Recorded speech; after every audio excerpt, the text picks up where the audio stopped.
শোনেন, ভিডিওটা এড়িয়ে যাবেন না। যারা নবীজিকে ভালোবাসেন তারা ভিডিওটি শুনবেন। আমাগো নবীজিকে আবু জাহেলে অপমান করার পরে সেটা আবু জাহেলে অপমান করার পরে আল্লাহর নবীর চাচা হযরত হামজা রাদিয়াল্লাহু তাআলা আনহু দেখছেন। তখনও হযরত হামজা রাদিয়াল্লাহু তাআলা আনহু কাফের ছিলেন, তিনি মুসলমান গ্রহণ করেন নাই।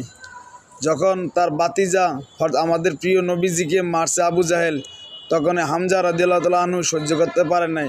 হামজা রাদিয়াল্লাহু তাআলা আনহু আবু জাহেলকে গিয়ে মার দিলেন। মার দিয়ে বাড়িতে এসে বলে, বাতিজা তোমাকে আবু জাহেল মারছে, আজকে আমি আবু জাহেলকে শিক্ষা দিয়ে আসছি। তখন আল্লাহর নবী বললেন, চাচা আপনি কাকে শিক্ষা দিয়েছেন তা আমি জানি না, যদি আপনি এক আল্লাহর কালেমা পড়ে যদি আপনি মুসলমান হন তাইলে আমি সবচেয়ে বড় খুশি হব। তখন আল্লাহর প্রিয় নবীজির চাচা হযরত হামজা রাদিয়াল্লাহু তাআলা আনহু তখন নবীজির কাছে কালমা পড়ে তিনি মুসলমান হয়ে গেছেন, রসুলও খুশি হয়ে গেছেন।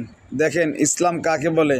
এবং সেই হযরত হামজা রাদিয়াল্লাহু তাআলা আনহুকে যেইভাবে হত্যা করা হয়েছে হযরত হানজালা, তখন এই হানজালাকে আল্লাহর নবী মাফ করে দিয়েছেন।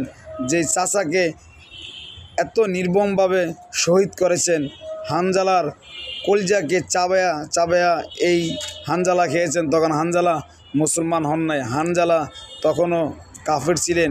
তারপর আল্লাহর নবীর চাচাকে শহীদ করে নবীজির সামনে আসলেন, আর আমার রসুল এই হানজালাকে মাফ করে দিচ্ছেন। তাহলে বুঝতে হবে যে আমাদের নবী কেমন মায়ার নবী ছিলেন, কীরকম নবী ছিলেন, আমরা কোন নবীর উম্মত। আমরা প্রতিশোধের আগুনে মানুষের মাঝে মিশে যাই, আমরা প্রতিশোধ নেব না, আমরা শান্তি এবং আল্লাহ রাসূল সাল্লাল্লাহু আলাইহি ওয়াসাল্লামের সুন্নাহ ভালোবাসা দিয়ে আমাদের জীবন